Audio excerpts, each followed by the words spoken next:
a sala é uma médica cirurgiã lá de Belém, que eu tenho o prazer de apresentá-la como Carol, porque foi um amor de pessoa durante o curso, ficava ali sempre na primeira fila e eu tenho o maior orgulho de dizer que você esteve conosco lá no curso de modulação intestinal e eu acho que eu aprendi muito mais com você do que a gente vai para o curso para oferecer conhecimento, a gente acaba ganhando em conhecimento pela troca de Oh, experiência, pelas suas colocações na cirurgia, na prática cirúrgica, e quando você enchia o olho e falava, nossa, professor, é muito bom ouvir isso, e a gente poder colocar em prática na cirurgia, e eu ouvia você falando sobre aquilo, então quando eu pensei nesse dia de hoje aqui, que é o dia da saúde digestiva,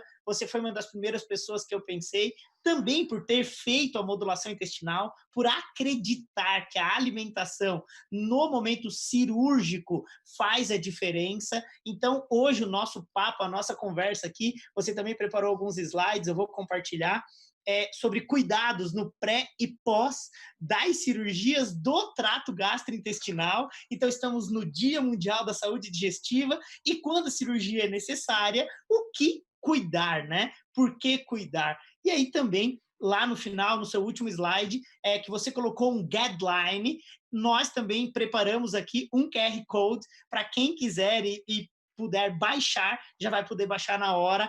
Muito obrigado, Carol, muito obrigado por participar. A palavra é sua. bom, boa noite, Murilo, meu querido professor, com quem eu aprendi tanto. Eu não tenho palavras para expressar essa gratidão, porque eu que venho de um mundo cirúrgico, onde cirurgião é muito assim, faca na caveira, grandes incisões, grandes cirurgiões, vão acabar com a doença, acabar com a moléstia, e a gente às vezes acaba esquecendo fisiologia, bioquímica, nutrientes. Então, quando eu fui apresentada a esse mundo da nutrição, da nutrologia, da modulação intestinal, parece que as pecinhas foram começando a se encaixar na minha cabeça e eu, nossa, então por isso que aquele paciente não melhorava, por isso que aquele outro paciente não melhorava, por isso que os pacientes chegam comigo e falam assim, não, doutora, eu vim aqui só fazer uma endoscopia a minha endoscopia que eu faço todo ano, porque eu tenho gastrite já há uns 10 anos, e todo ano eu faço só para ver como é que tá. Aquelas pessoas que elas se abraçam com o diagnóstico da gastrite, do refluxo, 10, 15, 20 anos e acham que isso é normal. E como você falou no início da live, não é normal. Você ter azia, queimação, empachamento, náuseas, vômitos.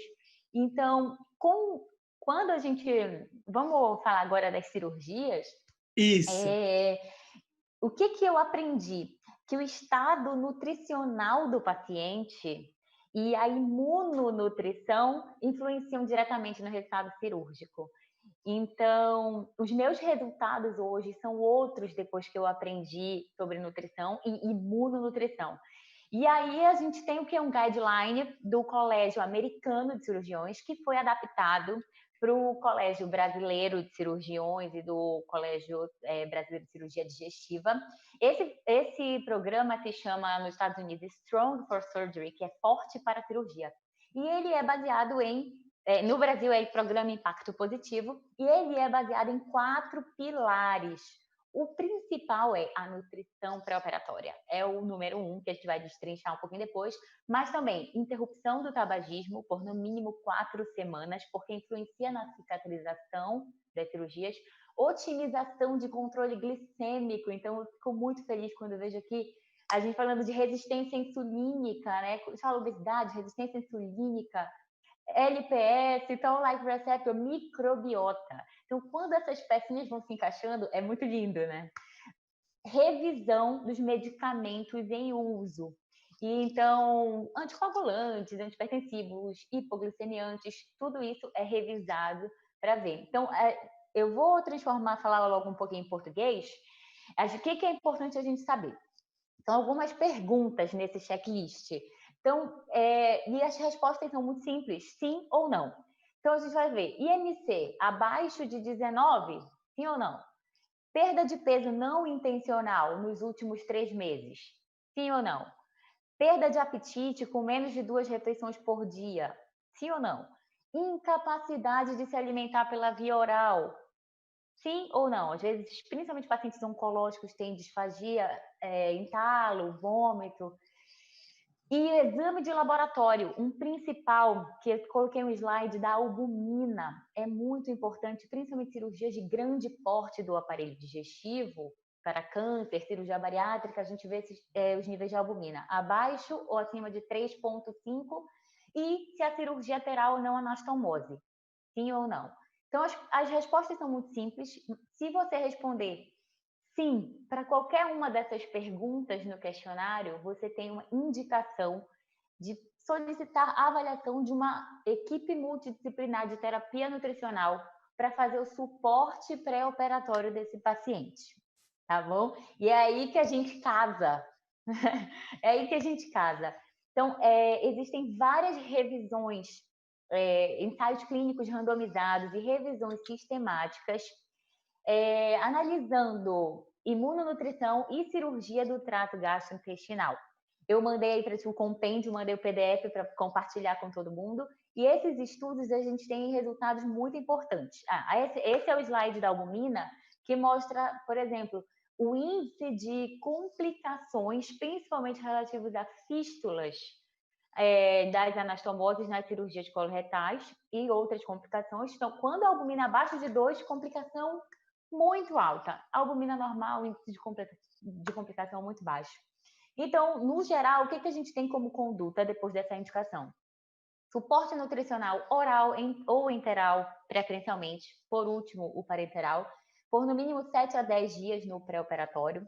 Esses imunonutrientes especificamente de todos esses estudos são a arginina, que vai fazer uma melhor resposta ao hospedeiro, promovendo o crescimento dos linfócitos, replicação de linfócitos, nucleotídeos e ômega 3. Quando fala assim, ômega 3, só vem Murilo na minha cabeça com EPA, DHA, fosfatase alcalina intestinal, manutenção de barreira intestinal, redução de translocação bacteriana. Então, assim, esses são chamados os imunonutrientes que fazem a diferença. Para você ter uma ideia, eu vou falar um estudo assim, muito importante em relação a custo, porque a gente está no Brasil e custo é importante. Quando você faz imunonutrição, além de você melhorar tudo para o paciente em relação à redução de infecção, tempo de internação hospitalar, você, assim, um estudo de revisão economizou $3.300 por paciente só por reduzir infecção, por conta de custo com antibiótico de alto custo.